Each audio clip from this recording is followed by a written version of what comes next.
This is NBA Talk. I'm Erik Torenberg, joined by special guest Dan Barto, Head of Player Development at IMG Academy, along with my co-hosts Reuben Torenberg and Frack. Let's dive in. Hey, Dan. What's up, Dan? Gentlemen, It's been a busy... Amping it up. How many years ago were you here? Oh man, 15, 13. I can't remember. It's been a minute. How's it going? This is the biggest week ever. 298 campers, 1,600 across campus. Amazing. We're using 9 courts. Congrats. Love it. When I was there was only 4. Yeah, me and Reuben want to come visit at some point in the future if it ever makes sense. Aligns is easy, but You could be like a guest counselor that'd be for a week. Would you prefer the 15 to 17-year-old group where their necks are all bent from using their phone too much, or the 7 to 11-year-old group without their medication? You have your choice. Give me the older kids. yeah. I want to match up one-on-one against them. We'll fill up the water jugs at 8 a.m. Good memories.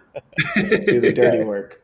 Yeah. So it's been a busy off season. I think it didn't disappoint. We had some big moves, a lot of signings, a lot of action. Before getting into it on a team by team level, any commentary on a league level? Dan, maybe we'll start with you. I was the big predictor of how crazy the offseason was going to be, and it's underwhelmed thus far. So hopefully that's setting us up for a hectic September through trade deadline. I guess I don't know if these teams don't know how to manipulate the tax enough, or again, it could just be, nobody wants to lay their sword down yet. I think we saw a couple teams be super aggressive. Obviously, the 76ers are probably the star of the offseason. And then we have our laughingstock teams like the Pistons. And then somewhere in the middle, you have the Knicks, Mavericks, Pacers, and I guess you could say the Nuggets and Celtics kind of staying at least status quo for early season predictions and odds. And what would you have liked to? What would have not underwhelmed you? Like Jimmy Butler being traded, Trae Young being just kind of like more teams going the Chicago Bulls route and trying to blow it up. Yeah, I guess I just think I look at the Bulls are a good example. Like they could have made so many moves at the trade deadline, and I see other teams in that same situation. And I think that whether it's OKC, I don't think OKC did enough to really upgrade. I don't think that the Clippers obviously ended up in a bad situation, but as far as their roster goes, but that could end up being a blessing. I don't see how teams like Atlanta can win with Trae Young. I don't see how, the Jimmy Butler situation, obviously the Zach LaVine situation. I think the Knicks did something, so that was probably exciting, but the timing of it was so early that like the excitement was only 8 hours long, maybe. Lakers didn't do anything. Their hand was kind of forced. And, now what's interesting is it's going to come down to a couple of GMs are going to make a name for themselves. A couple of coaches are going to make a name for themselves. And it does allow for more breakout performances because if you see certain teams become Indiana, it's going to come down to the coach and the star. And that's kind of exciting, and I think maybe the GMs are playing defense for longevity versus playing offense for trying to make a run at it. And that's how you get your GM extension. Reuben, any commentary before we get into it? I do agree that it's a lot of like trying to keep your job kind of moves. But I actually was pretty excited about some of the smaller moves. Well, I guess less splashy. The Klay Thompson move was obviously splashy, but I'd love seeing that one to the Mavs. I think they're going to be exciting. I love that KCP pickup to the Magic. I kind of liked any team that really needed shooting and picked up shooting kind of below the radar. even, Golden State lost Clay, of course, but they then immediately turned around and picked up Buddy Hield. I thought that was an underrated little pickup. And so I think I'm just excited to see the influx of shooting for teams that really didn't have shooting. Even the DeRozan move I really liked for the Kings, although that's not an influx of shooting. Let's let's get into it. The way we'll do it is we'll go in order and rank teams report card style. We're trying to get through every team, so some teams, unless we have commentary, we could just give a quick grade. I'll start, then Reuben, then Dan, then we'll go in reverse order, and I'll guide us as to which teams and when. I'll give the Atlanta Hawks a C. I think they could have got more for DeJounte Murray than a first-round pick and Dyson Daniels. I think at least a couple first-round picks, maybe a few. I think you probably can't trade Trae Young for close to peak value at this point. So I wonder if you just hope for a better season for Trae and then try to trade him, or hope to just turn around. He seems to have streaky seasons. Maybe he could have a up year. Maybe this rookie is good. Who knows? But Hawks just had bad juju, it seems, for a few years now. Now Pacers also had some bad juju. So maybe the Hawks are just like a couple players away from putting it back together. Trae Young is still young, but I would give it maybe one more season or try to blow it up at the trade deadline, because you're not going to get you'll get pennies on the dollar right now for the trade. So, Reuben, any thoughts on the Hawks? I think I'd upgrade them from a C to a B. I liked that trade a little more than you did. I think it was Dyson Daniels, Nance, and 2 first-rounders, only because I think Dyson Daniels is a good player who just was on a crowded team and really wasn't able to get much time. I love the way he defends. I think he's a good complement to Trae. Although I do agree that, the end game I think should be to trade Trae and try and get as much value back as you can. They got the number 1 pick in the draft. They still got Jalen Johnson, so they'll be hopefully pretty good and athletic on the wings, but they're a mid-tier team trying to basically blow it up and kind of recreate on the fly without going full tank mode. Dan? I'll go B. I'm going to go B. The upside is this will be Quinn Snyder's only a year and a half into trying to install his offense that was very successful in Utah. So the trade did limit the amount of people that will be pushing the ball. So everything will go through Trae and Dyson Daniels and Larry Nance are nice additions for the way that they want to play. Not getting off of Capella, I think, would be the only kind of thing that would prevent it. And again, maybe this gives Trae more buy-in. If it does, then this could be an A. If Trae decides he's going to try to win the scoring title and not run the offense and get equal opportunity to the guys that try to run and play fast and then have to defend on the other end, then it could end up being an F.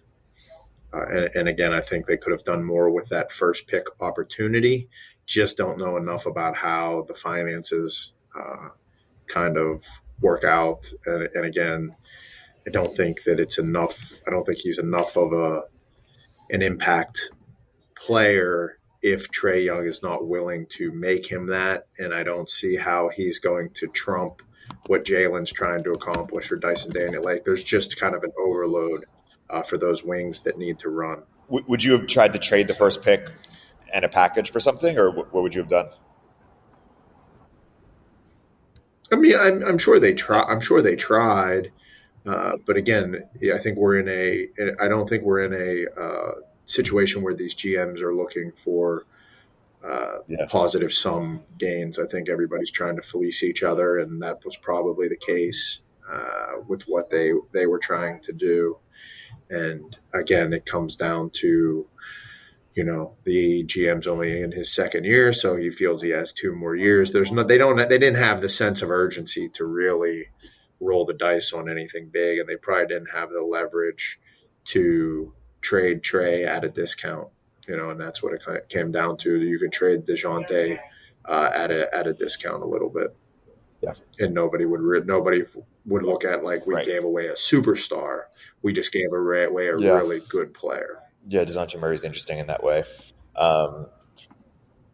Boston, Dan, what's your grade there? I mean, you got to give them an A. Nobody took a discount. Nobody's upset. You run it back. Everybody keeps maintains their role.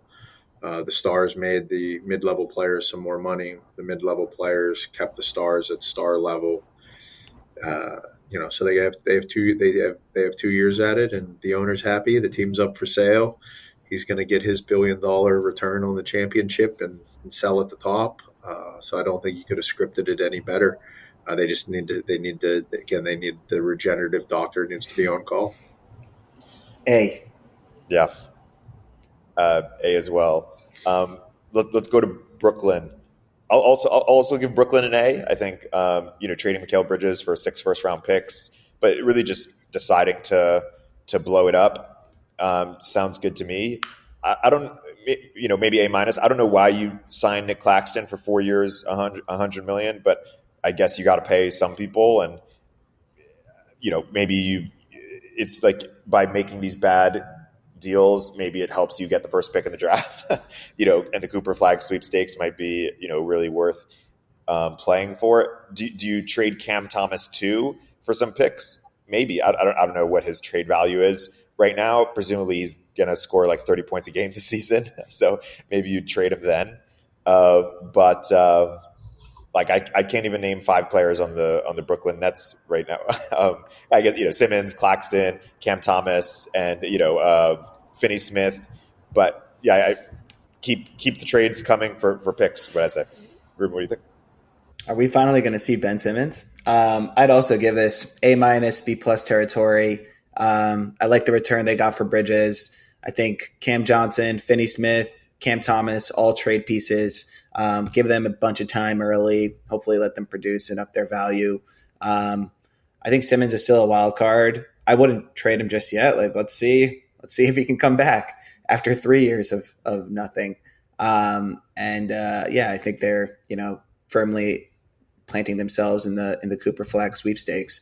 I think I'm a little worried at how many teams are getting into the sweepstakes because it kind of dilutes the tanking. And the opportunity for the first pick. But I think this is what they had to do. The writing was on the wall, and, they made the right decision.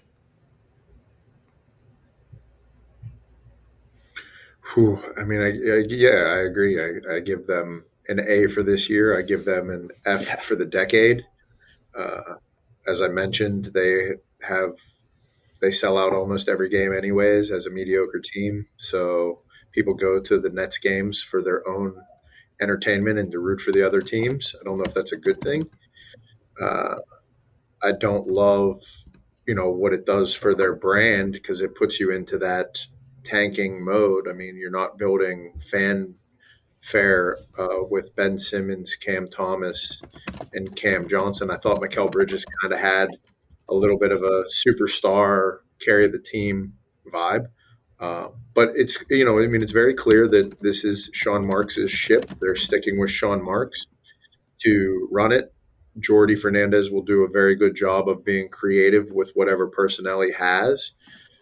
So that I think that they will lose games, but I think they will be competitive and get a lot of credit. And again, they drafted Claxton, and you're signing him at a number that is not going. His statistics that he had this year, 2 years from now, will probably command $45 million. And there's not a lot of rim protectors. So again, he's a piece that you can move for assets this trade deadline or 2 trade deadlines from now, and he will be considered a bargain in that. So it's a very good move. So I think that all encompassing, it's an A. I just cannot believe that they went from a playoff team, 14 months ago to this. That's a lot of mismanagement there. They went through 4 coaches, 3 superstars. Like, the guy takes chances, so I don't see how he's going to be a rebuild guy now. So I think this ends badly. But what is interesting is the 2 teams that can absorb Ben Simmons are the two teams that can absorb Ben Simmons are the Pistons and the Spurs. Do you think Simmons has a chance of rehabbing his career, or if what team do you think he should go to? Well, I think he's going to be fine there. He probably, wants to play out the season. There's less volatility if he plays out the season, plays out the contract. Everybody walks away, hands are clean. If he has a good year and they want to offer him, 2 years, $40 million, but I mean, there's a chance he averages a triple double. There really is, because he's just going to be on the court and they're not going to have Bridges and Spencer Dinwiddie. And I mean, Schroeder, I think, will also be a trade piece, but he plays a different style and he's a little bit more head up the floor, push it ahead, get off the ball than ball dominant, trying to create his own shot. So, I think that'll be, and again, Jordy will have more creativity offensively. He was the offensive coordinator for the Kings. They ran great actions all year long, and there's some shooting around them. So I think he'll actually like toying with it. They're just going to give up 130 points every game. It's going to be the over. Yeah, as Bridges never became the superstar or didn't step up this season relative to the season before, and Cam Thomas, it didn't quite work. Like no one really stepped up. So they were just like, didn't quite have the firepower. Charlotte. If it was a movie, it would have been a horror film. Dan, what's your rating on Charlotte? I mean, they're trying to rebuild this again. New GM.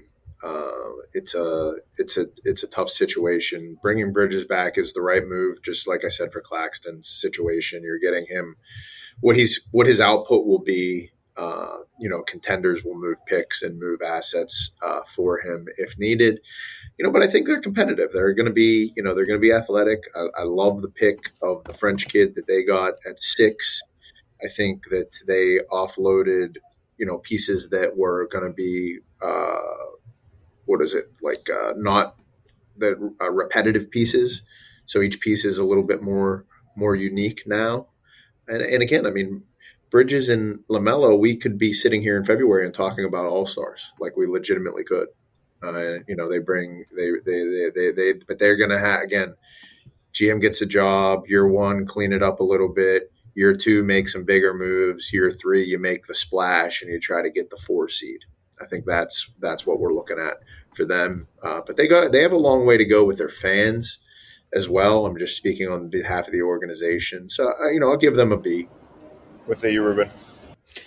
I'd say similar. B minus. I think, they're a young, growing team. I love Brandon Miller. I really think he's a stud. I didn't think they had many splashy moves to make. It's not really a team that's in a position to get one more guy and contend. So I agree. I think bring back who you got. There's a lot of young talent on this team. See if they actually mesh. Health has been such a big factor here. LaMelo's not been able to stay on the court. And neither is their big guy, Mark Williams, who I really like and can kind of be a defensive anchor. Yeah, IMG alumni. He's a stud. IMG He's alumni. a stud. Mark Williams. So I don't think they're going to be a playoff team. Let's see if they can make some progress this year and show us something that gives us belief in their future. New coach, new GM. Let's see what they got. Should they be getting more picks? I feel like they're getting more young players for the assets they have. I mean, picks are used on young players, right? So let's see what these young players can do before you just ship them off for picks. Right. They haven't played. And this French kid seems exciting. He's a freak of nature. And I think that I think you have to figure it out. I think when you take over as a GM, even when you interview for the job and you present your plan, and then you get there and you really look deep into it and you have all the agent discussions and, it's just, I think those are things that happen in year 2 of new management. I think it's really hard to come in and it's too complicated with all that. I could see it again throughout the fall and into the deadline, them trying to acquire, more picks or taking some shots on some guys that maybe weren't getting the minutes, but have high upside that have been sitting on the bench Again, there are. I'm not saying this jokingly. There are other Isaiah Hartensteins and Zubaks out there that are just the late blooming backup centers right now that will become 20 and 10 guys. That would help Charlotte if they could identify one or two of those and grab them the trade deadline or next summer. Let's go to Chicago. I'll give them a C. But they're in a tough position. They got 2 second-round picks for DeRozan. Expected to get nothing. Maybe though, they're really like Barto said, like an F for the last few years. They could have traded DeRozan at peak value, got something. More so Zach LaVine at peak value, got something for him. Unfortunate with Lonzo Ball. Vujicic didn't seem like a good pickup in retrospect. I'm just not sure if there's the trade market right now for Vujicic or LaVine. Vucevic, sorry. Vujicic is the former Laker. Oh, my mistake. Vucevic. So you do trade Caruso for Josh Giddey. It's not terrible if you think that Giddey has a potential future. I mean, they're blowing it up, and I'm not sure what else they could be really doing. But I still give them a C because it's just unfortunate that they can't unload these assets. Reuben, any perspective? I could have sworn you were going to give him an A+. Blow it up. Well, they didn't go all the way. No, I agree. I'd give him like a C or a D. I like the Giddey pickup. I think you're taking a flyer on a player who's got pretty high upside. It seems pretty clear that symbolizes the end of Lonzo Ball and kind of they don't believe in his comeback, which is sad because they were so exciting for that first half of the season where they had Lonzo, DeRozan, LaVine, Caruso all playing great basketball. I also think it's incomplete. Let's see what they get for LaVine. I think this GM, this ownership group has not had a good run of it. I'd give them an F for the last 4 or 5 years. But also that Patrick Williams signing seems just hefty for a very unproven player. But there's some young pieces that might be pretty exciting. Kobe White looks like he's really going to be a player. And let's see what these young guys can do. They're in blow it up mode. I guess I'm still torn. Can I give them an I as well? Because we don't know if Lonzo will become an injury exemption again, which opens up, large potential for making another trade or making another signing later. So again, we talk about off-season trades. If you don't know if Lonzo is going to be on the books or off the books, then you can't really make your big move in the summer because his value, we don't know where he's going to land. But if we get into October and he's going to be out for the year again, or he technically retires, I don't know exactly where it stands.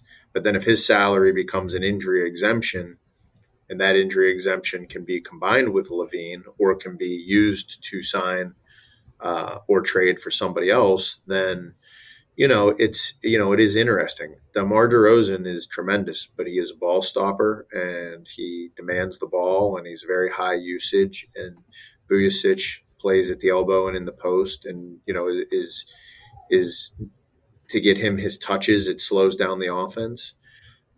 But where I would give them a B is development, because I think the development we saw of Kobe White, I dug into Pat Williams a little bit more. I think when healthy, his star stopper ability is at the top of the league as a defender for guarding 4s, 3s, and even on 2s.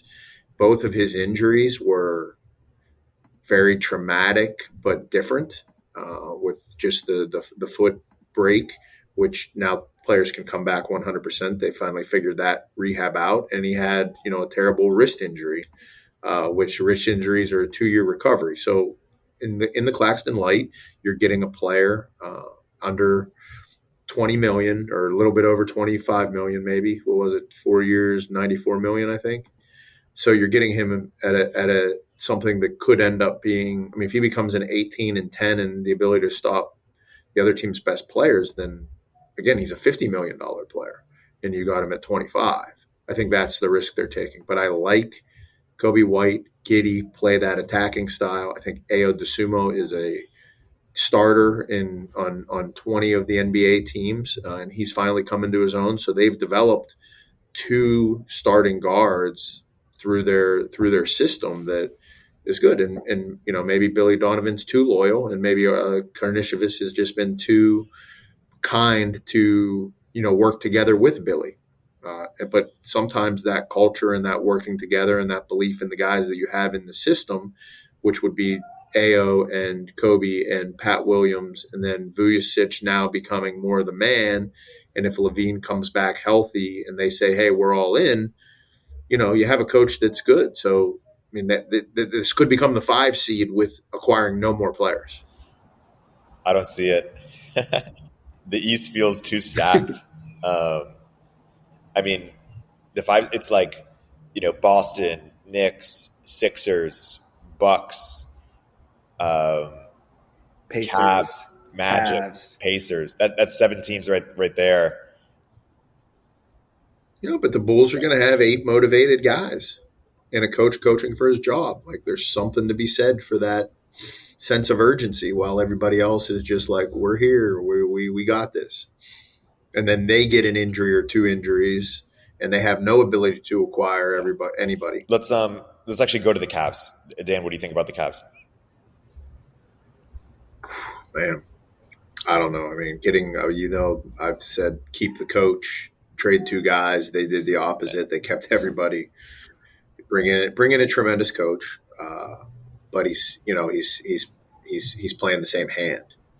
And if he was that good at playing hands, he wouldn't have been unemployed. So I give the Cavs a D. Reuben, what's a you? I'd go a little bit better. I'd probably say B-. I think that they are banking on, this new coach to kind of just shake things up from a culture perspective. I like Kenny Atkinson. He's known as kind of like a hard-nosed dude. And what he did in New Jersey before they picked up the big 3 was awesome. They were so exciting. I am more pro Garland than most. I think that jaw break injury that he had last year is a very traumatic one, and it's just very hard to come back at full strength, a couple days before the playoff starts. And I think he got pretty exposed to the playoffs. So the big thing they had to do was re-sign Mitchell. I think all 4 of those guys are really great players. Can they play together? I'm not sure. Can you stagger them so that you're still a really effective team? I think so. So I want to see what they do this year. Maybe they're a candidate to shake things up via trade at the deadline if they're able to build up the value of these guys. But I think they've earned the chance to run it back one more time. I basically agree. I mean, unless there's a really compelling trade market that makes sense. They were really on fire for a portion of the season there. I'd run it back just one more time. If it doesn't work, then you have definitive, sort of knowledge that this team as constructed can't do it.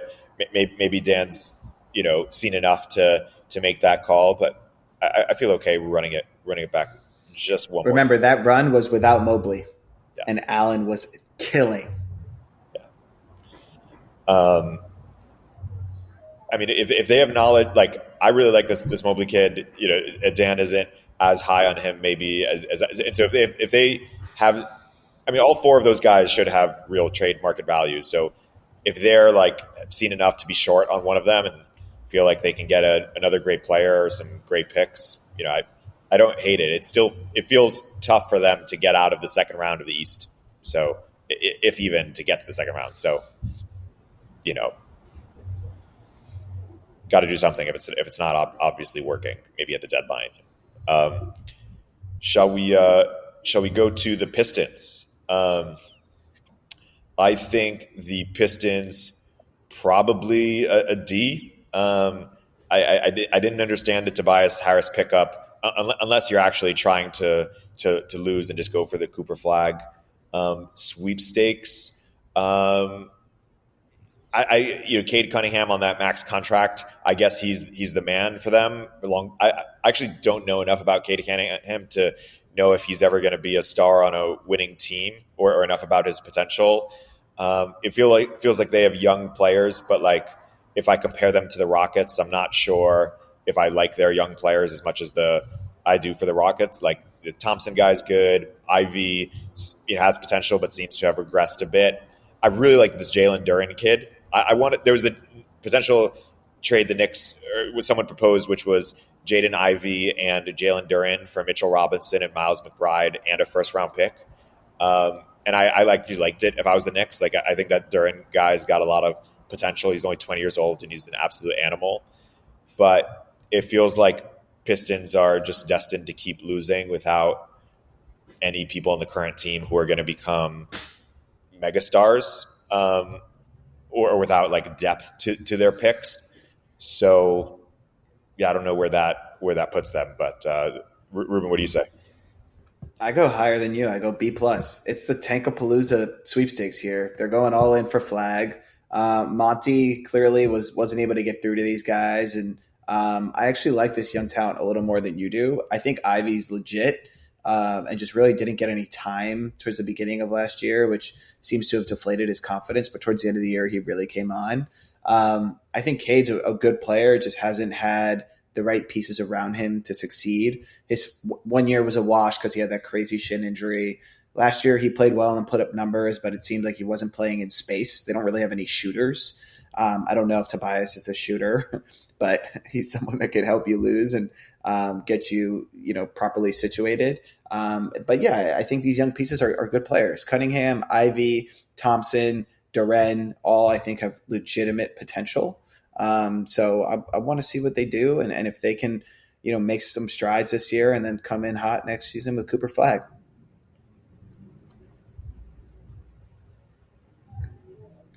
When I used to go to Magic games, sometimes I'd get to sit in the family section, and Tobias had a family member that on every pass would just yell, "Give the ball to Tobias! Get it to Tobias!"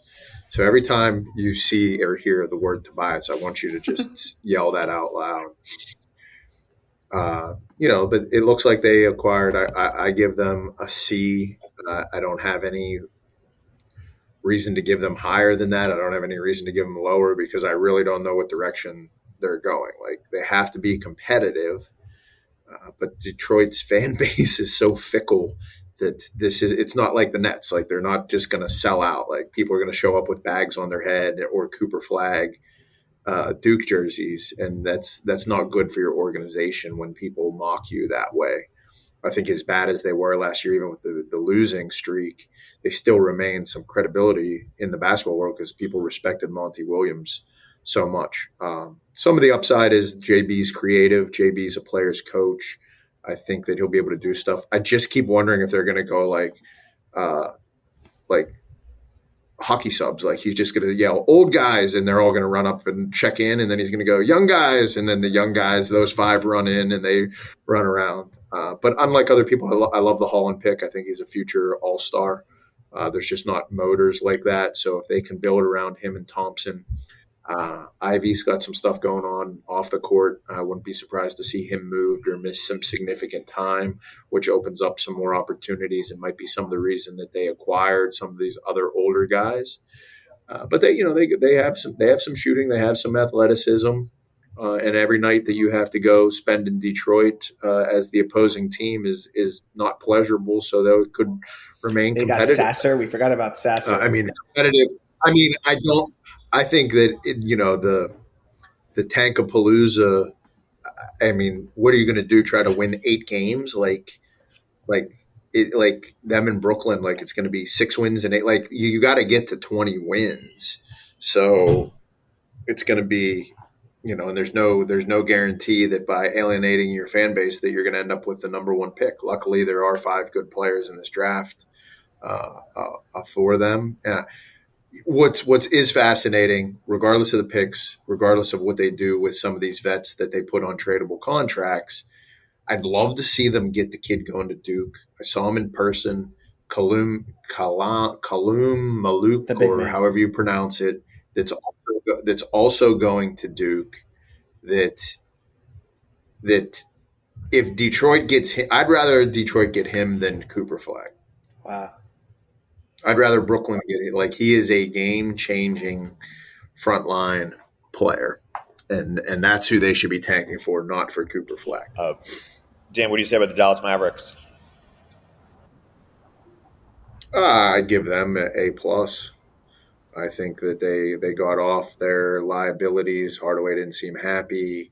They get Clay at a super discount. I'm guessing he will be fully regened coming into the season. I think that they will continue to make small acquisitions that will help Luka and Kyrie um, do what they need to do. Probably need some more athleticism, more size on the front line. So another vet could come in there and help them out. I don't know who it would be, but I think they'll make at least one or two more moves before the fall that you'll look at their roster and actually they become the favorite in the West again. Yes, Reuben, the favorite in the West again. I'd love to see it. I give them a B plus. I actually like the Clay signing more than most. I want to see them just pick up the pace and find Clay for open threes all over the court. I see more progress for Lively, for Gafford. I love those two guys. This also puts PJ in more of a, or a less kind of scoring centric role, and kind of pushing him more to do the little things and guarding other teams' best players, which I'm not sure that he's suited for, but I think he's certainly an additive player. I'd love to see them get, another best player defender, a better replacement for Derek Williams. But we'll see. Sorry, Derek Jones Jr. I meant. I'll give you a replacement, Quentin Grimes. I like that pickup. I like Grimes. So Dan, what's your take on Grimes? No, I mean, again, he's coming off of the knee issues. Obviously, I think that's, you're always, it's always whatever your rehab time is, 2x that till you get your game back. But I think that, again, he's in a situation where he'll be able to play to his strengths. And look, if your player 6 through 10, you're wide open the whole time you're in the game. So just make shots. Like that's all you got to do. Make shots and run back hard. Yeah. Like, I think you're going to make money for them. I like this Naj Marshall kid too. Yep, I like him too. I'll give him a B plus. I like their backcourt of Lively and Gafford. If I was them, I would try to get something like a Precious Achua, like a backup four on the cheap who can be multidimensional, switch on defense and can board a bit. I like it. It does still feel like they're a piece away from beating the Thunder in my book, even though they just beat them, of course. But I do wonder if there's trade market value for Kyrie that would make sense for them. I'm not sure who you could get back for Kyrie that would put you in a better position, but I don't know, just didn't see enough there. Would you take 11 second round picks for Kyrie? 11 second rounders. 11 second round. No. But would I take Julius Randle? Maybe. Yeah. It's He's a Dallas kid. He's from Dallas. Kyrie. What if Brunson got hurt and the Knicks trade for Kyrie? Oh my God! Don't speak of such calamities. Let's go to Denver. I'll give Denver something, a C. I think. You lost KCP, and who did you replace him with? No one yet, I think, and also they, who's their starting two guard now? Is it Christian Braun? It just feels like OKC. With some big pickups, I'll give OKC an A. I feel differently than Dan, but I think Denver just didn't do enough to stay ahead, and it feels like they're missing some depth on the bench, and could have made some. So like, why couldn't they have got Eric Gordon for $2 million or something like that? Like, I'd just like to see them, make a little bit more. How about you, Reuben? I give them D. I think they're standing pat and kind of hoping that some of these young dudes end up being good players. Julian Strawther, they got this rookie from Dayton who everyone likes, Dayron Holmes, the big man, who I actually liked in the tournament. I thought he looked like a good player. But I think they're, sitting on their laurels while the run around them is getting better. But look, they're going to be a force to be reckoned with. No matter what they do, as long as they got that big guy in the paint from Serbia, they're going to be hard to beat. So D on the offseason, but I'm still pretty excited about them going into the season and certainly still think that they're a contender. And just for context, I'm going I again because just like the Bulls are a very cheap organization. Denver is historically, I mean, their owner is known for like talking about the numbers in the books like on a weekly basis, and gloating over the fact that that's how he runs all his businesses. And you can respect that, but I also just don't know if, again, is this the stance that some of these guys are taking to avoid these aprons? You have to develop your guys, and you can't develop guys if they're not playing. And do we look back 2 years from now and say, wow, Denver, we really saw a jump in Denver, the guys that Denver drafted, these long-term kind of older guys. Strother was an older college player. Deron Holmes was kind of an older college player. Christian Braun was an older college player. Winners. Does that start to integrate more? Because the bottom line is we all agree that if the bracket was set up any differently, Denver could be holding the trophy right now. And they probably wholeheartedly believe that. And again, from a culture standpoint, you don't want anybody's role to change. You don't want anybody's shot numbers to change. You just want your bottom half to get 15 to 20% better. And you're ready. You're right back in contention. So I'm guessing that that's the mentality they take, and they're avoiding, the apron and the tax in doing so. And ultimately, I think that's the goal: win another championship and stay under the aprons. Let's go to the Golden State. Dan, what's your rating there?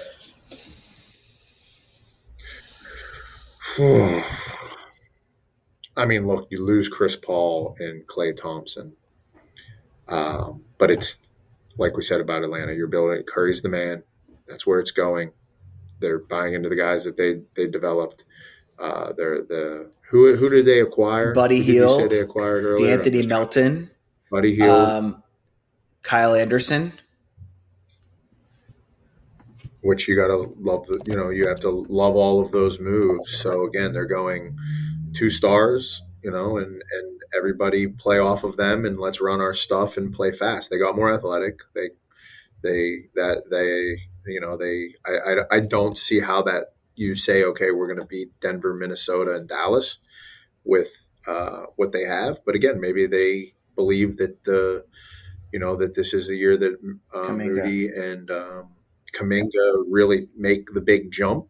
And if those guys do take a big jump, you could be looking at the 3 seed with Steph maybe averaging 35.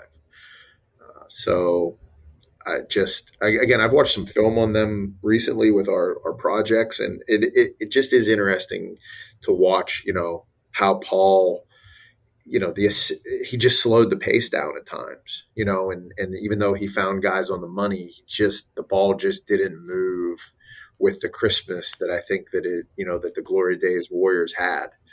So I think you're going to go back to the hard cutting, snapping, backdoor, screen the screeners, Steph shooting 35-footers and do it for the fans. And the pieces that they have spell that out, that could be pretty successful. So, I'm going to give them a B. What do you think, Erik?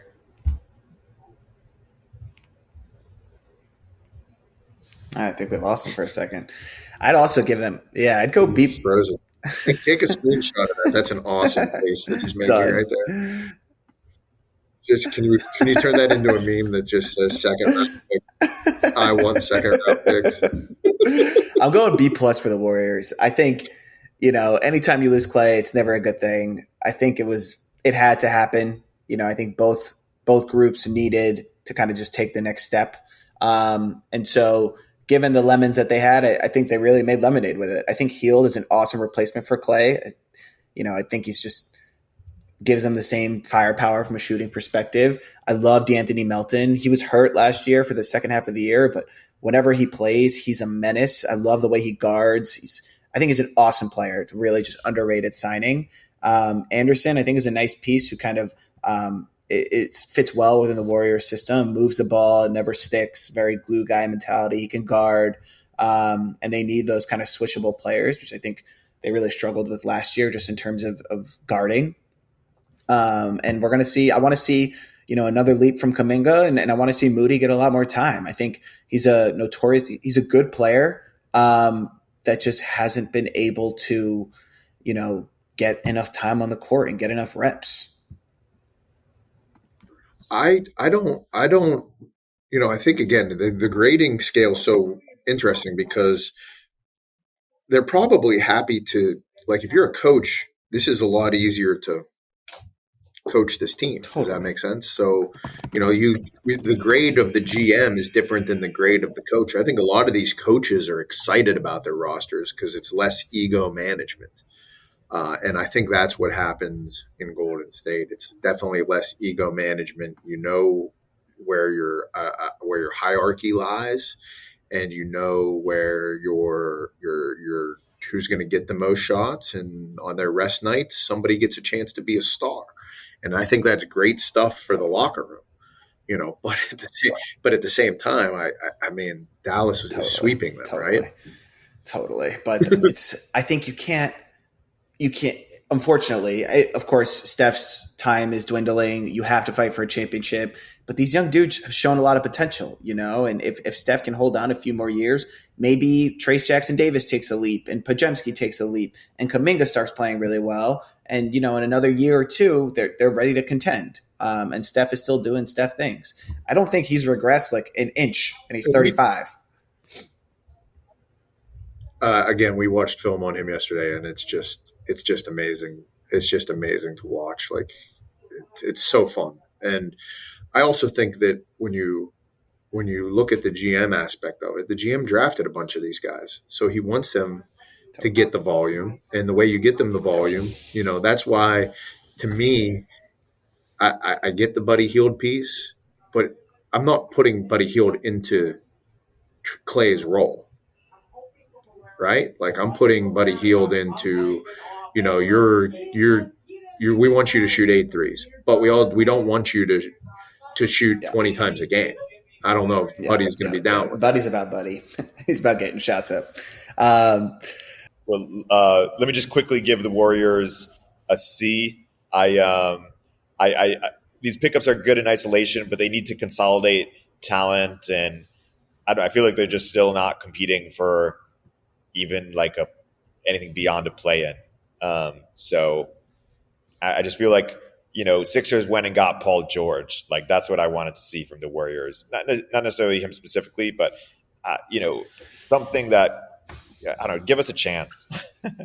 They tried. Yeah. Okay, let's go Houston, last team. Okay. I'll go first. A+. Just hold it down. Don't do anything rash. They got so many players with potential. I just want to see them play together. I heard talks about them thinking about trading Şengün because they went on a run without him. He's a stud. He's going to be amazing. All these dudes are good. Jalen Green was popping off at the end of last year. Like, let's just see it one more time. I think this is a playoff team.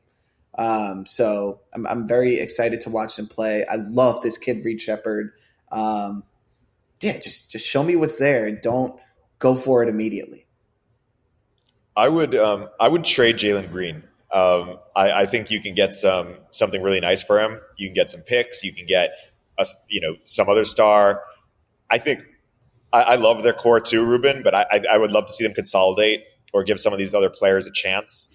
Like, Cam Whitmore's some of these guys. By the way, I love getting AJ Griffin. I think he's amazing or has potential.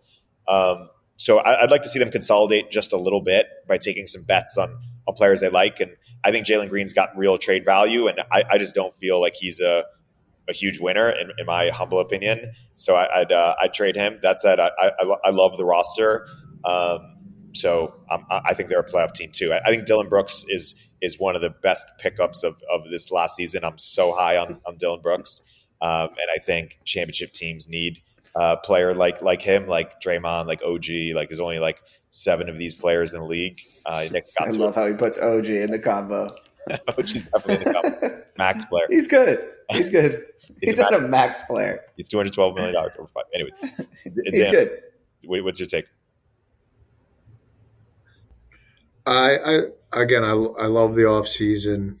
Reed Shepard will help drive fandom and gives them the missing shooting. They picked up somebody else that was a pretty elite shooter too.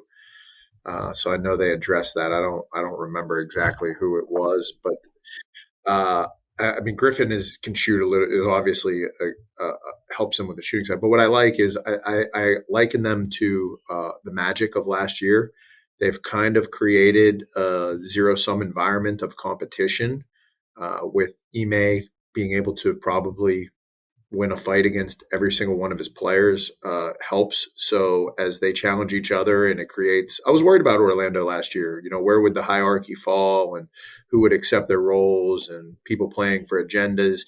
And Houston's in that same conversation, but I think Ime is strong enough of a leader and respected enough that the competition is going to create an environment that makes them overachieve, much like Orlando did this past season. And again, I could see them in the Western Conference semifinals with the roster they have. But I also think that eventually either Van Fleet or Green will go, whether that's before the trade deadline or whether that's by the fall, because they do have a log jam of player goals. Let's say that.